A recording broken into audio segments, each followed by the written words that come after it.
Today we're going to look at my favorite and most used art supplies of 2023 for the month of April. Hi, my name is Vanessa and I make art videos about a little bit of this and that. If that speaks to you, consider subscribing. Hope you're all doing well out there. I am unpacking my art bag. This tote bag, I carry my art supplies that I like to store with me when I'm on the go, and I'm going to share what I have been using this month. Let's take a look. I love to store my art supplies in cute little pouches, so these pouches I have got from Amazon and my local art store. Here we go. This first pouch, I'm going to show you the pins that I've been using this month. There's going to be a lot of pins actually in this particular video. These are the G-tec gel rolling ball pins.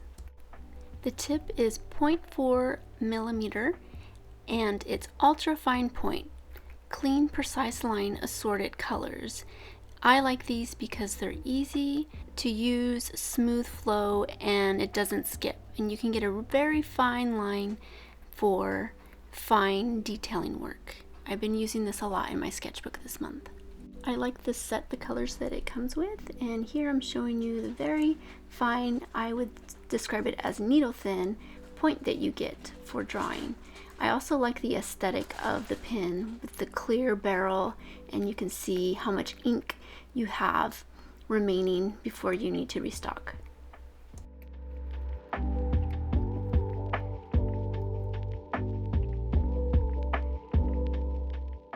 Alright, so let's see what I have next. I have the Faber-Castell Pitt artist pins. Here are some facts about them.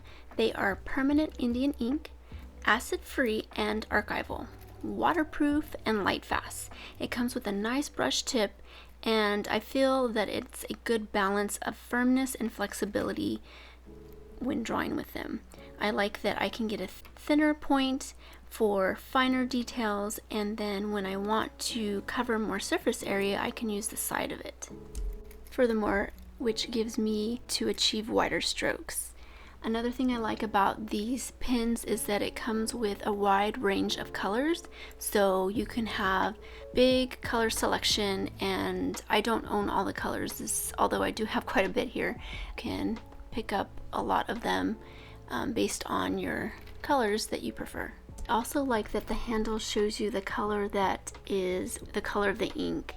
They are a little bit darker than what is shown on the barrel, but for the most part they're pretty close to what color of ink it is.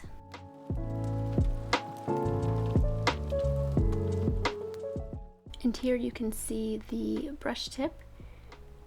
Nice felt tip that, like I said, comes to a finer point, and you can use the side to cover more surface area. These pins are great for brush lettering or doing illustration work. For this particular entry I did in my sketchbook, I did the outer circle with one of these pins, and I love that I can build up the color. But just looking at them displayed here is so beautiful. I do love color. They are sure nice to look at and fun to draw with. Another noteworthy thing to mention is that the cap has the color of the ink as well, so that is handy if you're storing them in like a cup. Alright, so let's dig into this pouch and see what I have next. The next favorite is going to be the Acrylograph paint pins from Olive & Archer. Now, this site has two different tips, and I have the finer one, which is a 0.7 millimeter tip. These are water-based acrylic ink, and I like that they're opaque, so it works wonderfully on colored tone paper and even black paper. Now, these particular pins need a little extra care. You do have to shake them to get the pigment to go, and you have to pump them out to get the pigment to flow. So sometimes you have to go in and pull out the nib and rinse it under some water, which is what I'm about to do, so that you can get a good flow of the ink.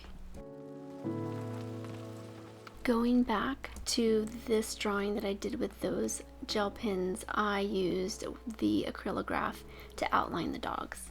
This month I just packed a few colors that I currently own, but as you can see here, I have a lot of the colors that the site carries, and that's another thing that I like about these particular paint pens, is that you can pick from different sets that have different themed colors, like jewel toned, tropical, and then there's some other ones.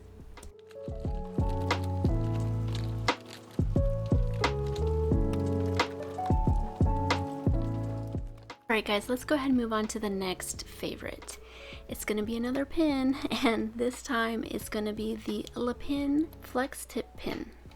If you're curious about this carrying case, this was one of my favorite supplies that I had for this past year, and I really enjoy it.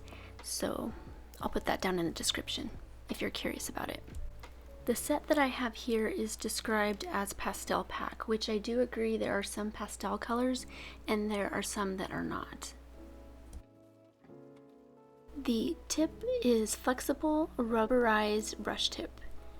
It is not waterproof, so if you're looking for waterproof ink, this is not going to do it. But they are fun and have a pretty color range. Here is an entry that I did in my sketchbook with these pens. I like that I can get a nice fine point and then build up the color with the lighter colored inks. Also like to share with you another entry I did with these pens with the blue butterflies, and then the yellow surrounding the butterflies is actually with a Faber-Castell marker. So we have arrived at the last item on my favorite, and it's going to be my Moleskine Sketchbook. I love the paper. It is 120 GSM, acid-free paper, and I like that it has a little tint of color, which is ivory.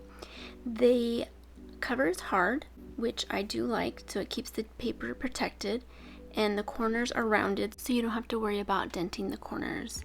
So some other things about it is that it has an elastic closure and a matching ribbon bookmark. I also like it has an expandable inner pocket in the back, so I use that to stuff little notes in there, and then the leaflet it comes with. Alright guys, so that concludes the video for today. Thank you so much for watching, and I hope you found this enjoyable and or useful, and I'll see you guys next time.